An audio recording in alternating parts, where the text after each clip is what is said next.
এই যে আমার পূর্বে যেই আলোচনা করলেন হযরত, এত বড় আলেম আমি আপনাদেরকে বলে শেষ করতে পারবো না। বাড়িধারা মাদ্রাসার একজন সুনামধন্য মুহাদ্দিস এবং দেওবন্দ মাদ্রাসার যিনি সাবেক ইমাম খতিব ছিলেন, হযরতকেও কারাবন্দী হইতে হয়েছে।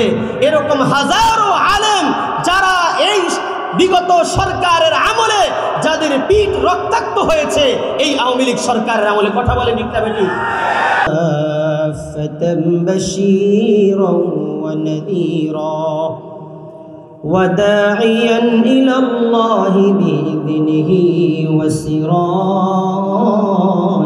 وقمرا منيرا أما بعد فقد قال الله تبارك وتعالى في كلامه المجيد وفي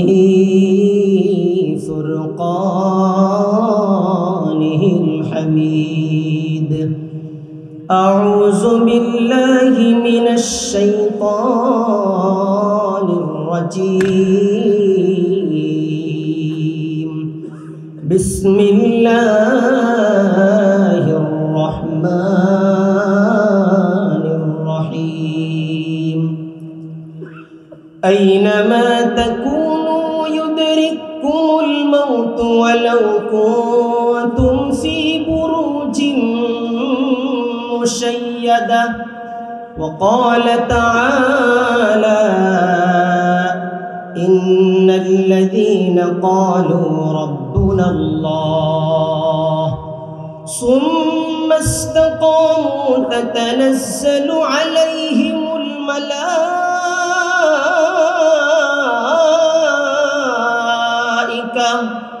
ألا تخافوا ولا تحزنوا وأبشروا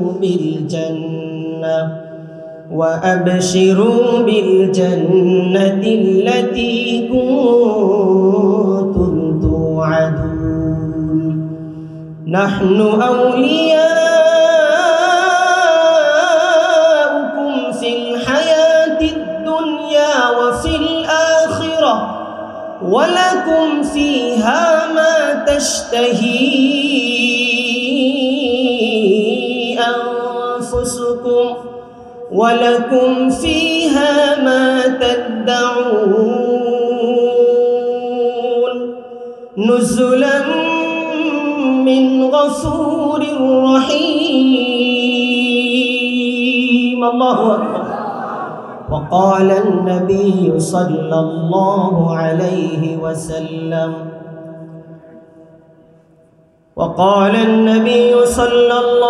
عليه وسلم كل أمتي يدخلون الجنة إلا من أبى قيل ومن أبى قال من أطاعني دخل الجنة ومن عصاني فقد أبى أو كما قال النبي عليه الصلاة والسلام.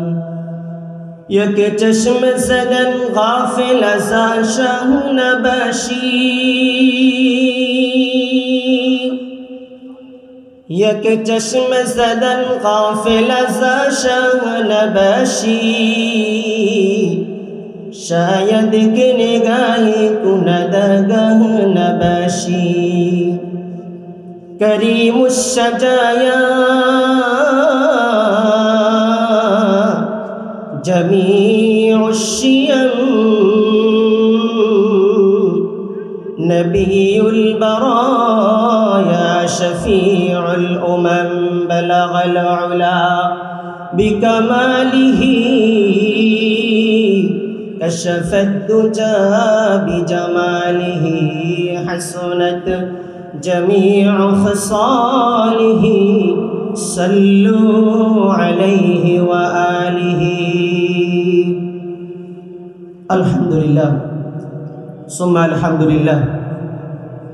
মোহাম্মদবাগ এলাকাবাসীর উদ্যোগে 3 দিনব্যাপী 21তম ওয়াজ ও দোয়ার মাহফিলের আজ সমাপনী দিবসের সদর সম্মানিত সভাপতি, প্রধান অতিথি সহ সমস্ত ওলামা ইকরাম, সর্বপ্রথম সেই মহান মালিকের দরবারে কালিমাতু শুকর আদায় করছি, যেই মহান মালিক এই জনসমুদ্রের মধ্যে, এই জান্নাতের বাগানের মধ্যে, এই গভীর রজনীতে শীতের মধ্য দিয়ে মাওলাকে রাজি এবং খুশি করার জন্যে আল্লাহ তাআলা জান্নাতের বাগানে বসার তৌফিক দান করেছেন। সেই মহান মালিককে রাজি এবং খুশি করার জন্যে অন্তরের অন্তঃস্থল থেকে জোরে সোরে কালিমাতু শুকর আদায় করে বলি আলহামদুলিল্লাহ, আলহামদুলিল্লাহ। সবাই সজাগ আছেন তো? আমার সাথে কথা বলতে পারবেন তো সবাই? একটু নাড়াচাড়া দিয়ে বসেন, সবাই একটু নাড়াচাড়া দিয়ে বসেন। অনেকের ঘুম আসতেছে, প্রধান বক্তা চলে গেছেন, এখন তো মাঠ খালি হয়ে যাবে।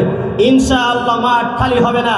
গতকালকে যেমন জনসমুদ্রে পরিণত হয়েছে মোহাম্মদবাগ চৌরাস্তার মাহফিল, আজকেও মোহাম্মদবাগ চৌরাস্তার মাহফিল জনসমুদ্রে পরিণত হবে ইনশাআল্লাহ।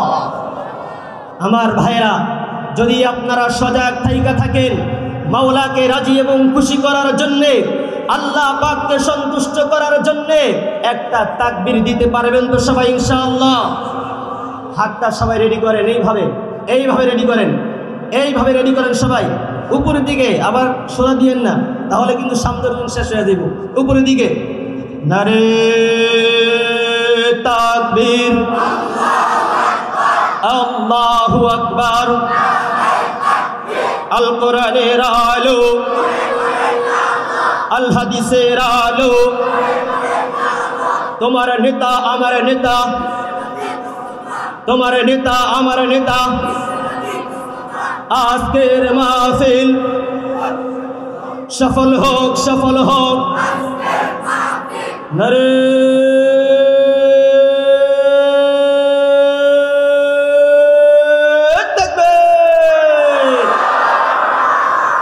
আলহামদুলিল্লাহ বলেন, আর একটু জোরে বলেন না আলহামদুলিল্লাহ, আলহামদুলিল্লাহ। আপাতত শয়তান, ইবলিস বিতাড়িত শয়তান বাংলাদেশের বর্ডারের ওই পারে আছে। কথা বলেন ঠিক না বেটি? যেই শয়তান ইবলিস বাংলাদেশে ছিল এখনো বর্ডারের ওপারে আছে, আর মাহফিলের আপনাদের স্লোগান শুনে পিছন দিয়া হাওয়া ছাড়তে ছাড়তে পালাইছে। কথা বুঝে আসছে সবার? এই জন্য এই ইবলিসকে আর বর্ডার থেকে এই পারে আনার কোনো সুযোগ নাই। কথা বলেন ঠিক না ঠিক? আমার ভাইরা, সজাগ থাকতে হবে, ঘুমিয়ে গেলে চলবে না।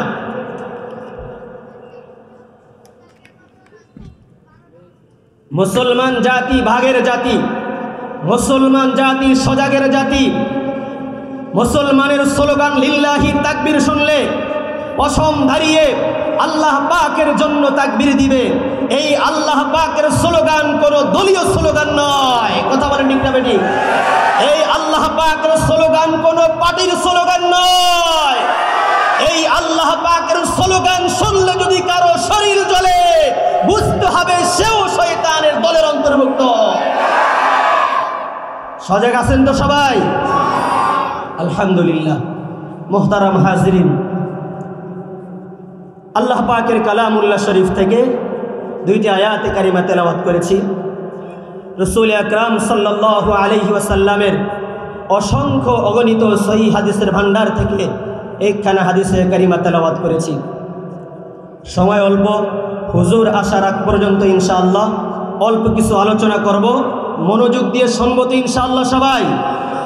কে কে চলে যাবেন হাত জাগান তো। সবাই দেখা যায় সজাগ আছেন নাকি?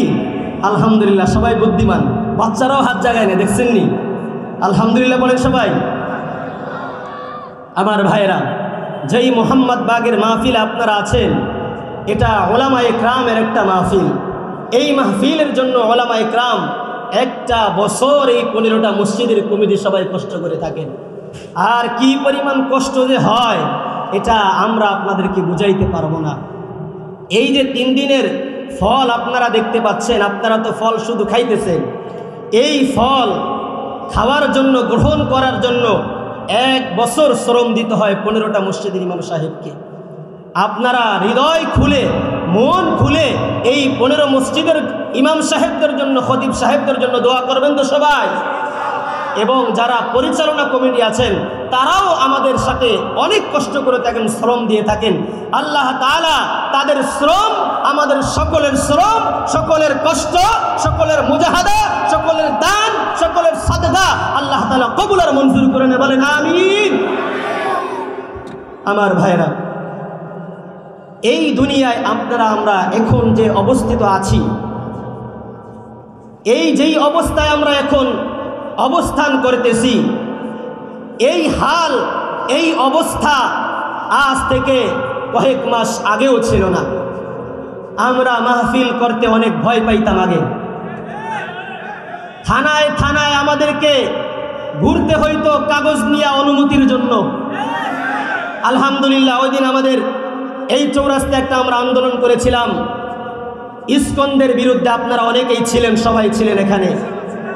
সেখানে আমাদের বর্তমান কদমতলী থানার ওসি সাহেব আমাদের সাথে কথা বলে চমৎকার কথা বলেছেন। বলছেন, হুজুর, এই ধরনের কোনো প্রোগ্রামের জন্য আর বাংলাদেশে কোনো অনুমতি লাগবে না। সুবহানাল্লাহ পড়েন। কিন্তু আগের অবস্থা যদি আপনাদেরকে শোনাই, আমাদের মাহফিলের কমিটির একজন সম্মানিত কেশিয়ার সাহেব, উনি আমাকে শুনাইছিলেন যে আওয়ামী লীগের সময় কয়েক বছর আগেও এই মাহফিলের অনুমতি আনার জন্য ওনারা যখন থানায় গিয়েছিলেন, ওই থানা থেকে জিজ্ঞেস করছে 15টা মসজিদ মিলে আপনারা একটা মাহফিল করে থাকেন, এইটা আবার কিভাবে সম্ভব? এটা কি সম্ভব না অসম্ভব? বলেন সম্ভব। অসম্ভবের কোনো কাজ হইতে পারে? বলেন মুসলমানদের জন্য অসম্ভবের কোনো কাজ হইতে পারে না। আমার ভাইরা, তো দেখেন তাদের কাছে আজকে এই যে আমরা মাহফিল করতেছি, ময়দানে বসে কথা বলতেছি, এই যে আমার পূর্বে যেই আলোচনা করলেন হযরত, এত বড় আলেম আমি আপনাদেরকে বলে শেষ করতে পারবো না। বাড়িধারা মাদ্রাসার একজন সুনামধন্য মুহাদ্দিস এবং দেওবন্দ মাদ্রাসার যিনি সাবেক ইমাম খতিব ছিলেন, হযরতকেও কারাবন্দী হইতে হয়েছে। এরকম হাজারো আলেম যারা এই বিগত সরকারের আমলে যাদের পিঠ রক্তাক্ত হয়েছে এই আওয়ামী লীগ সরকারের আমলে, কথা বলে ঠিক না বেটি? কিন্তু আজকে আমরা যে কথা বলতে পারতেছি, এটা আসলে আল্লাহ পাকের রহমত, আল্লাহ পাকের দয়া যদি না থাকতো তাহলে এই কথা বলা সম্ভব হইতো না। যাদের ফসলে, যাদের কষ্টে মেহনতে আমরা এই ফল পেয়েছি, আমাদের তাদের জন্য দোয়া করতে হবে বেশি বেশি। যাদের ফল আমরা আজকে খাইতেছি, যারা শহীদ হয়েছেন তাদের জন্য আমাদের দোয়া করতে হবে, বলেন ঠিক না বেঠি? দোয়া করবো তো ইনশাআল্লাহ। এই দোয়া আমরা জারি রাখবো ইনশাআল্লাহ। আমার ভাইরা,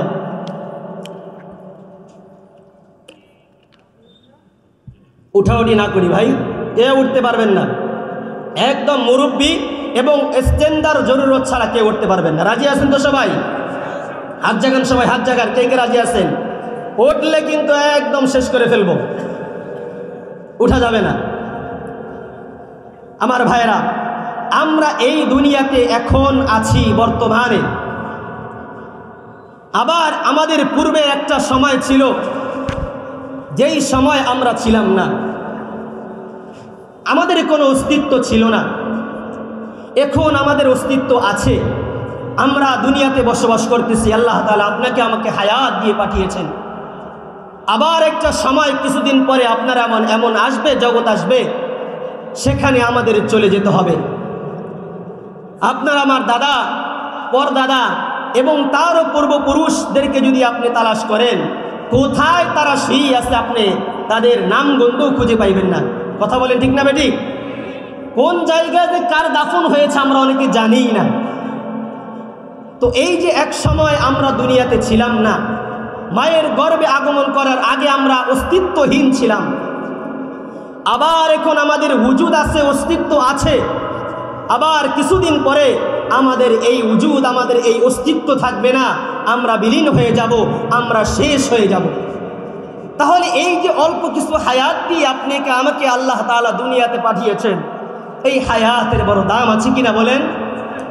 আল্লাহ পাকের কাছে এই হায়াতের জবাবদিহি করতে হবে যে এক সময় ছিলাম না, আবার এখন আছি, আবার কিছুদিন পরে থাকবো না। সুতরাং বোঝা গেল না থাকার সংখ্যাটাই সময়টাই বেশি, না থাকার সময়টা বেশি। এই যে আমরা থাকবো না, আমরা যে চলে যাব, আল্লাহ তাআলা কেন আপনাকে আমাকে এই হায়াত দিয়ে পাঠাইলেন আমাদের জানার দরকার আছে কিনা ভাই বলেন। এবং এই হায়াত পায়া এই হায়াত থেকে কি সংগ্রহ করব, এই জিন্দিগি থেকে কি সংগ্রহ করে যাব, এই হায়াত থেকে কি নিয়ে যাব, পরকালে যখন আমরা যাব ওই পরকালের জন্য কিছু পাথেও আমাদের লাগবে কিনা, কি পাথেও সংগ্রহ করতে পারলে আমরা পরকালে কবরে, তারপরে হাসর নাসর পুলসিরাত সব জায়গায় কিভাবে আল্লাহ পাকের নাজাত পাওয়া যাবে, আল্লাহ পাকের জাহান্নাম থেকে মুক্তি পাওয়া যাবে, এই সম্পর্কে আমরা জানবো। তারপরে এখান থেকে উঠবো ইনশাআল্লাহ। কথা ঠিক আছে তো সবাই? আমার ভাইরা, আমার বন্ধুরা, 29 নম্বর পারার সূরাতুদ দাহরের মধ্যে যদি আমরা যাই, আল্লাহ তাআলা সূরাতুদ দাহরের মধ্যে জানিয়ে দিয়েছেন, হাল আতা আলাল ইনসান হিনুম মিনাদ দাহরি লাম ইয়াকুন শাইআম মাযকুরা। আল্লাহু আকবার। إنا خلقنا الإنسان من نطفة أمشاج نبتليه فجعلناه سميعا بصيرا। আল্লাহ তাআলা সূরাতুদ দাহরের মধ্যে জানিয়ে দেন, হে আমার বান্দা বান্দীরা, তোমরা যেই সময় অবতরণ করেছো, এই সময় দুনিয়াতে আগমন করেছো, তোমাদের এখন অস্তিত্ব আছে।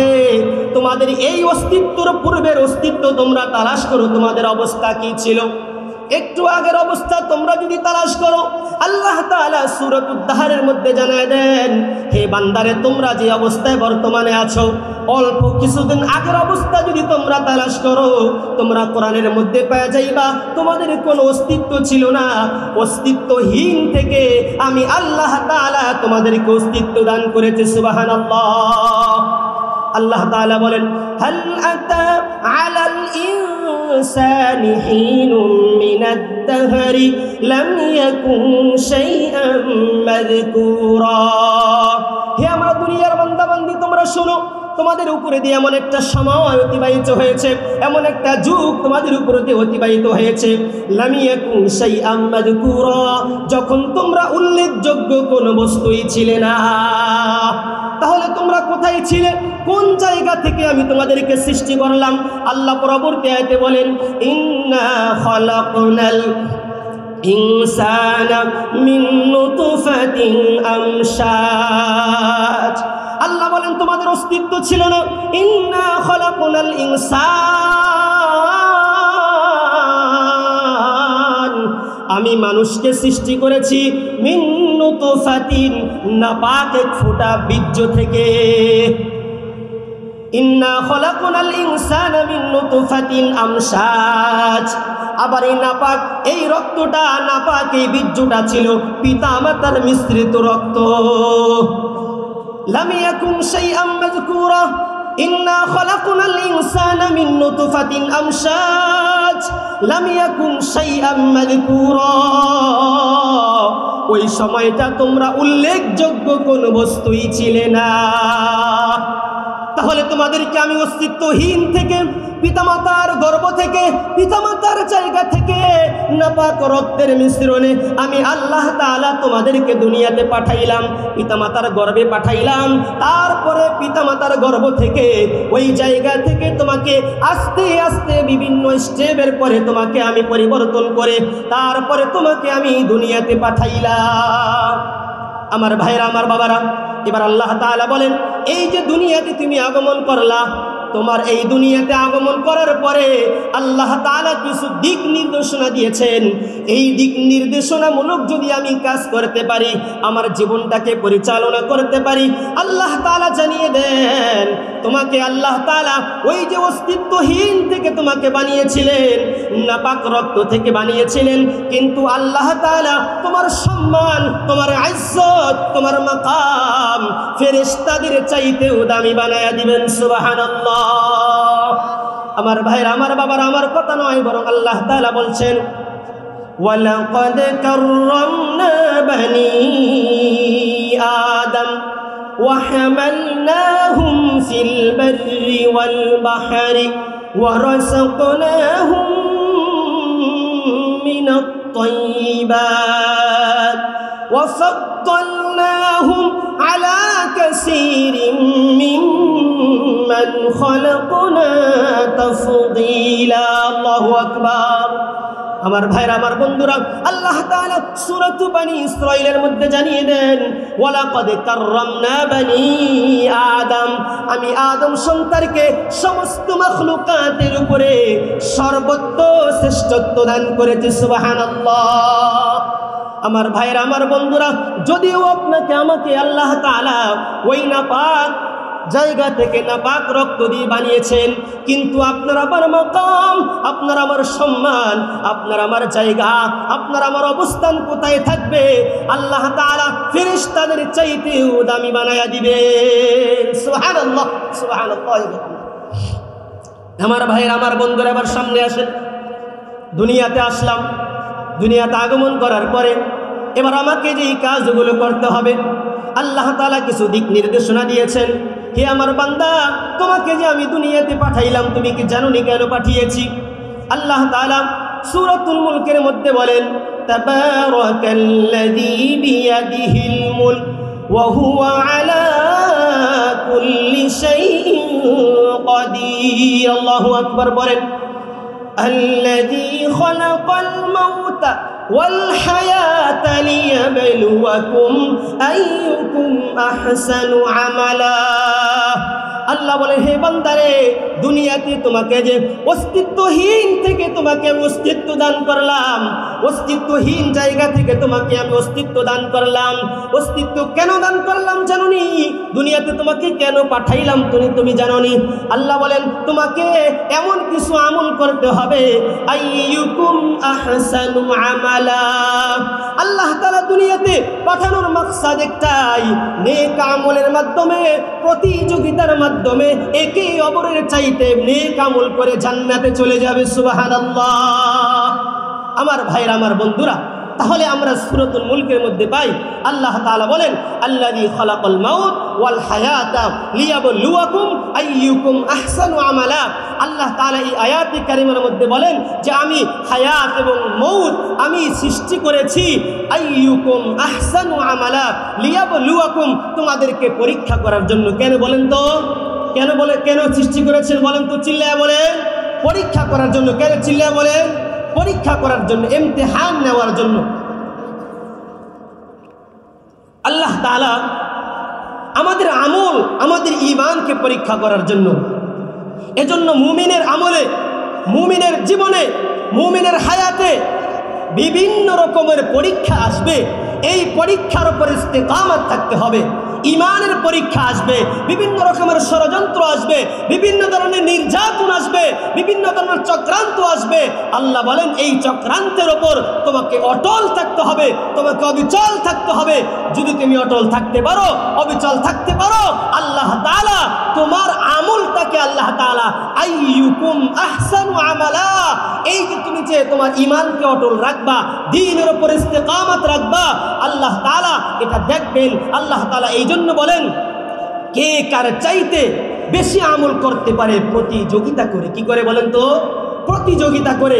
আরে আজকে আমাদের মধ্যে আছে প্রতিযোগিতা, প্রতিহিংসা। প্রতিযোগিতা নাই, প্রতিহিংসা আছে।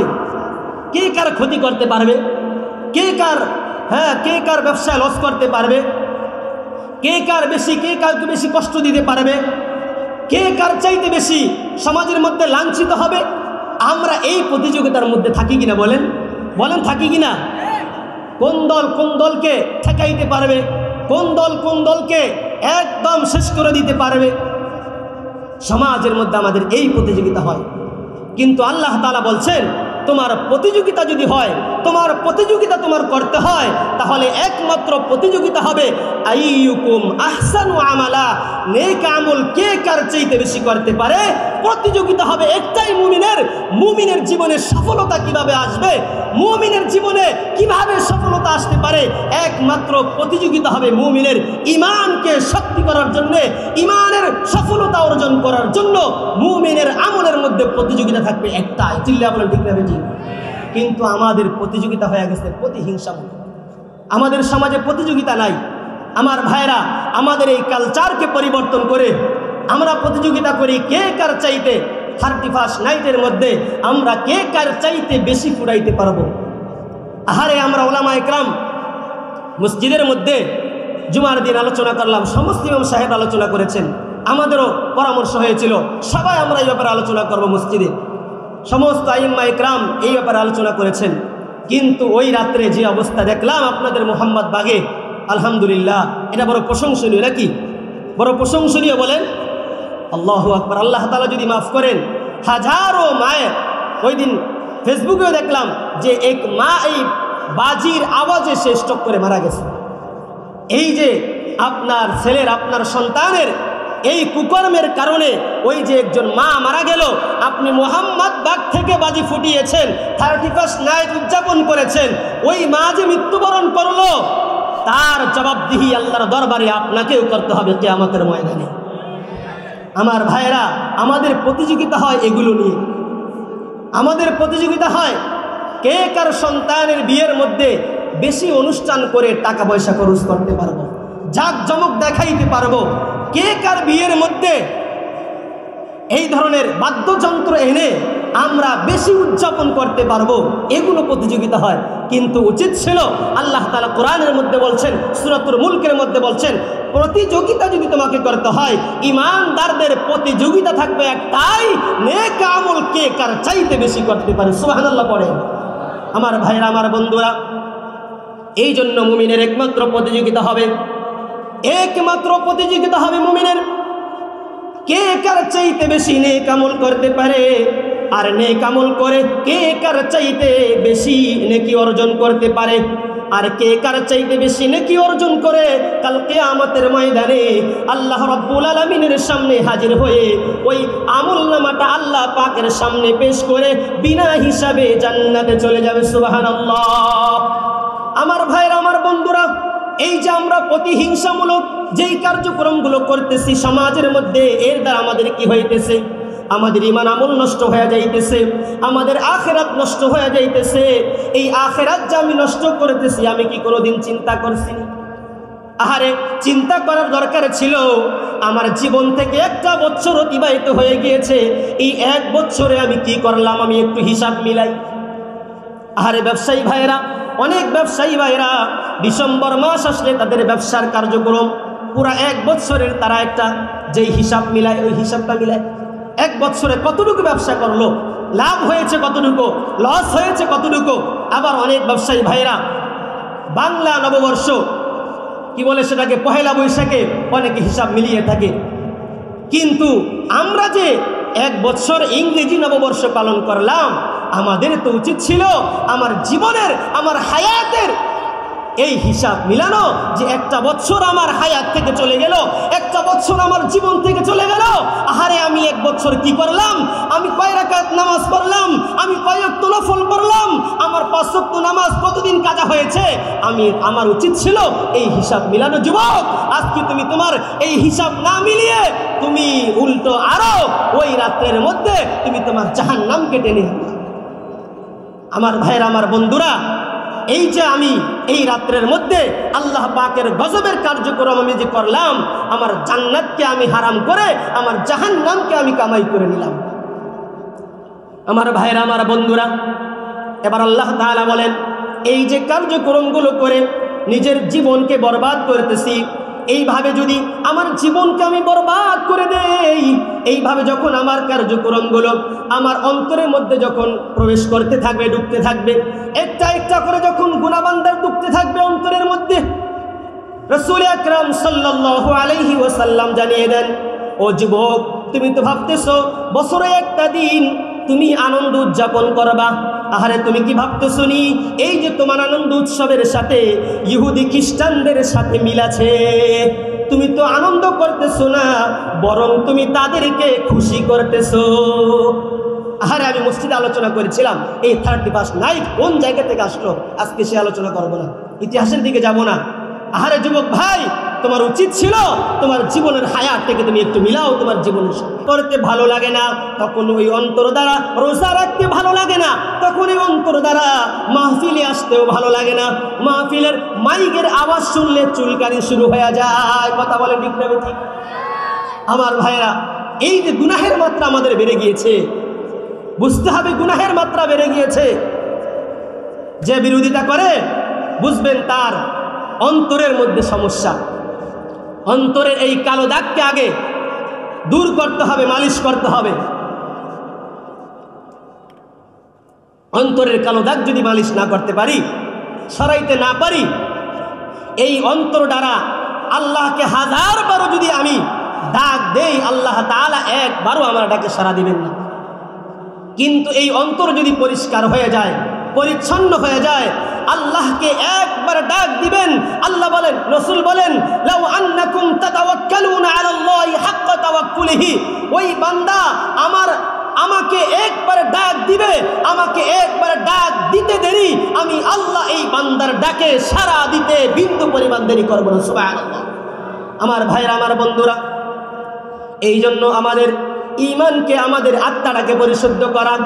নবী আলাইহিস সালাতু ওয়াস সালাম বলেন, এইভাবে বান্দা যখন গুনাহ করে, গুনাহের মাত্রা যখন বাড়তে থাকে, বান্দার আমলনামায় যখন গুনাহের মাত্রা বাড়তে থাকে, এই অন্তরটাকে আল্লাহ পাক রব্বুল আলামিনকে ডাকবে, কিন্তু অন্তরের দ্বারা ডাকবে ঠিকই, কিন্তু চোখের মধ্যে পানি আসবে না। আল্লাহ পাককে 1000 বার ডাকবে, কিন্তু চোখে বিন্দু পরিমাণ পানি আসবে না। আর অন্তর যদি সাফ হয়ে যায়, অন্তর যদি পরিষ্কার হয়ে যায়, ওই অন্তর দ্বারা মাওলাকে যদি একবার ডাক দেন, মাওলা সঙ্গে সঙ্গে হাজির। আল্লাহ বলেন, লাব্বাইকা ইয়া আব্দি, হে আমার বান্দা, তুই আমার কাছে কি চাস আমাকে বল, আমি তোকে তোর সব কিছু দেওয়ার জন্য প্রস্তুত। সুবহানাল্লাহ। আমার ভাইরা, আমার বন্ধুরা, এজন্য আমাদের আত্মাকে পরিশুদ্ধ করে যখন আমরা যখন আমাদের জীবনকে যখন পরিচালনা করব, আমরা যখন হায়াতটা যখন আমাদের শেষ হয়ে যাবে, এইভাবে যখন আমার গুনাহের কাজ করতে করতে যখন আমাদের হায়াত শেষ হয়ে যাবে, ও যুবক ভাইরা ভালো করে শুনে রাখো, বদ আমলের কাজ করতে করতে, গুনাহের কাজ করতে করতে হায়াত যখন শেষ হয়ে যাবে, আজরাইল তো আসবে। আজরাইল আসবে কিনা বলেন? আজরাইলকে আসবে একদিন বলেন? আর চিল্লায় বলেন না আসবেনি সবার? আজরাইল সবারই আসবে। আমার ভাই, ওই আজরাইলের কথা মনে রাখা তারপরে গুনাহের কাজ করো। আজরাইলকে তুমি যদি ভুলা যাইতে পারো তাহলে কোনো সমস্যা নাই। আর যদি মনে করো যে না, আমার জীবনে আজরাইল একদিন হাজির হবে, তাহলে আল্লাহ পাককে তুমি ভয় কইরো। আমার ভাইরা, আমার বন্ধুরা, এই জন্য এই গুনাহের মাত্রা যখন বেড়ে যাবে, যুবক, গুনাহের মাত্রা যখন বেড়ে যাবে, আর আজরাইল যখন ওই অবস্থায় এসে পড়বে, আজরাইল যখন আপনার আমার সম্মুখে হাজির হয়ে যাবে, আর আমার আমলনামায় যদি গুনাহের পরিমাণ যদি বেশি থাকে, আল্লাহ রাব্বুল আলামিন কোরআনে কারীমের মধ্যে জানিয়ে দেন, এইভাবে বদকার বান্দার যখন মৃত্যুর সময় গণায় আসে, মৃত্যুর সময় যখন চইলা আসে, তখন আল্লাহ তাআলা, আল্লাহ পাকের পক্ষ থেকে একদল ফেরেশতা পাঠান। প্রথমে হজরতে মালাকুল মউত